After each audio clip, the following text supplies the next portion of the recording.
We are made of the elements, and perhaps we are literally, chemically, mostly water.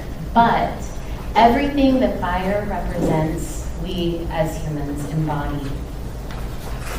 I'd like to begin this sermon by turning towards our holy flame and our chalice and offering it a blessing.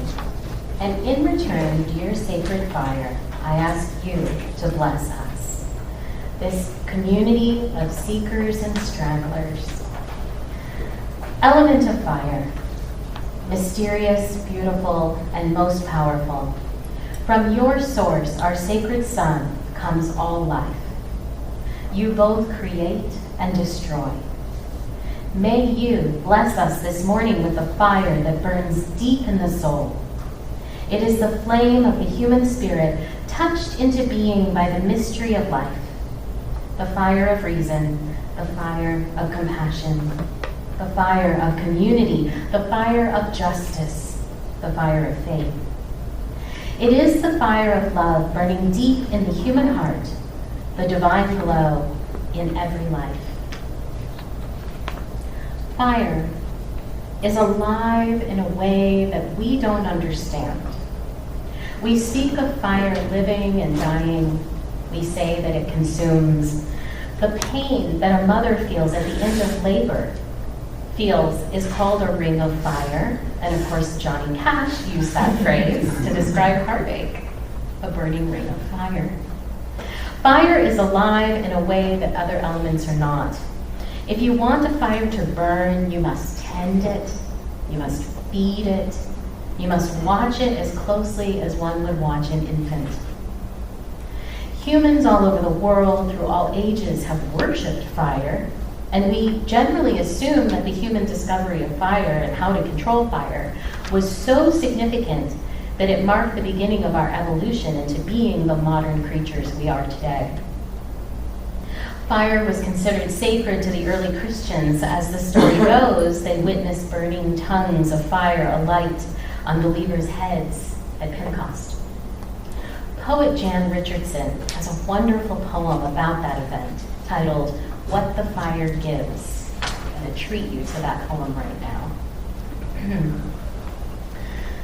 You had thought that fire only consumed, only devoured, only took for itself, leaving merely ash and memory of something you had believed, if not permanent, would be long enough, enduring enough to be nearly eternal. So when you felt the scorch on your lips, the searing in your heart, you could not at first believe that flame could be so generous.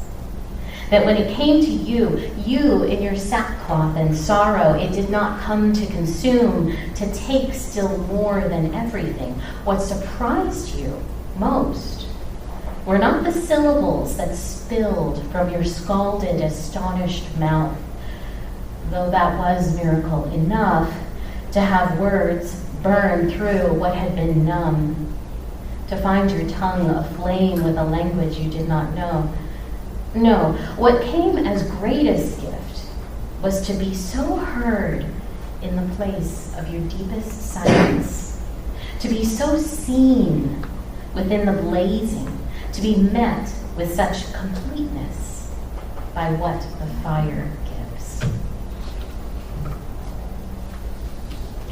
How often do we encounter fire in our everyday lives?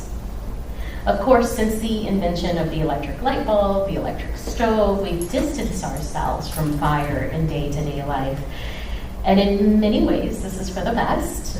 In earlier times, folks had to worry about the constant threat of fire, as well as the threat of no fire, of the fire going out. Losing a building to fire was a common enough occurrence that this is actually where the idea of an endowment originally comes from. Universities and churches would set aside large sums of money that were not to be touched, and this was in case of fire. We don't have to look at our finances that way anymore. Endowments these days are still for rainy days, but thank goodness fire is not such an immediate and constant threat anymore, except when it is. According to national reports, climate change is increasing the threat of wildfire damage rapidly. not only across the world, but here in the US as well. One study found that climate change has doubled the area burned in the western US. Another found that the fire season has increased by more than 2 months in the western US, largely due to climate change. What fire needs is an ignition source and plenty of fuel.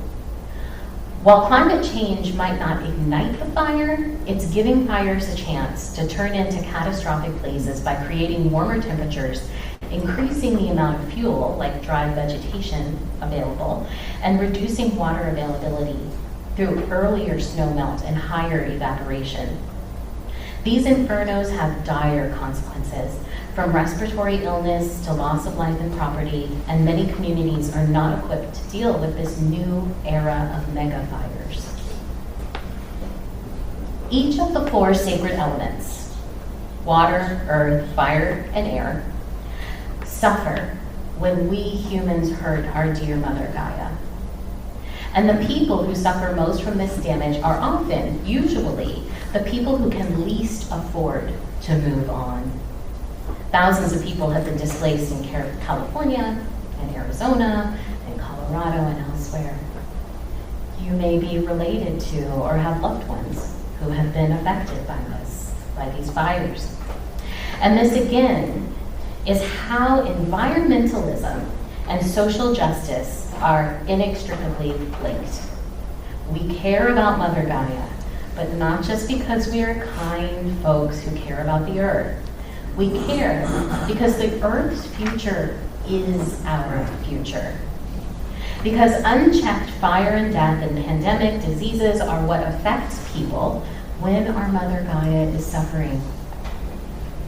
We're the lucky ones. But the reality is that we are all completely connected, and when our siblings in Flint, Michigan don't have clean water, we too are poisoned. And when our dear loved ones in California are losing their lives in unchecked fires, we too are scorched.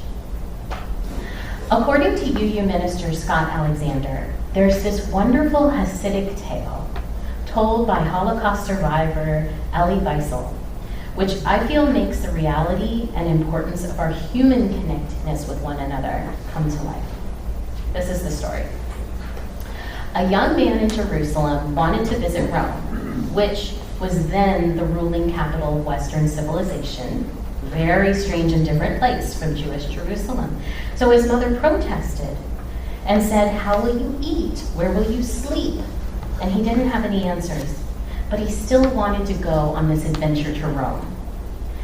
His mother finally relented, but said, "I'm sure you'll find food, but for sleep you must take this pillow. At night, go outside the walls of Rome, put your head on this pillow, and you will have rest." And the son did as his mother asked. Each night, after enjoying the sights, the sounds, the carnivals of Rome, he would leave the city and take his pillow and find sleep in the countryside. One night, right before falling asleep, his pillow caught fire. Why? Because that night the temple in Jerusalem burned. Wiesel goes on to explain the story that in his tradition, no member of the widely scattered Jewish community lives in isolation. On a very real, mystical level, what happens to one Jewish person happens to all. For they are spiritually and mystically bound together in one being, one indissoluble community. It was the precious bonds of human community and connectedness which set fire to the boy's pillow and kept him awake and alive to that which troubled his brothers and sisters in Jerusalem. I want my religion, Unitarian Universalism, to call upon me to ever enlarge the capacity of my heart, to challenge me towards goodness and mercy, even when it comes at personal cost. I want a faith which teaches my soul to organically feel the joy and sorrow of others, which reminds me of my inescapable responsibility to love and serve my far-flung, often difficult family, I want a church which refuses to let me morally and spiritually separate myself from the trials and tribulations of my global brothers and sisters and siblings wherever and however I find them. I want a faith that burns my pillow, burns the pillow of my heart, and keeps me awake whenever there is as much as one human being somewhere in need of my compassion and care. So this is my word to you today, my friends. May your pillow catch fire. When the evening news flashes into your living room, may your pillow catch fire. May your pillow catch fire whenever our police use deadly force against innocent people. May your pillow catch fire every time that a young mother cries because her children are hungry.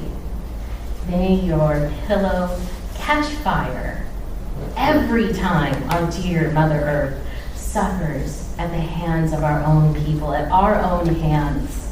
May your pillow catch fire. May your pillow catch fire every time there is some simple human kindness waiting for you, specifically you and no one else, to bring forth. May the pillows of your pulsating hearts evermore catch fire. Amen.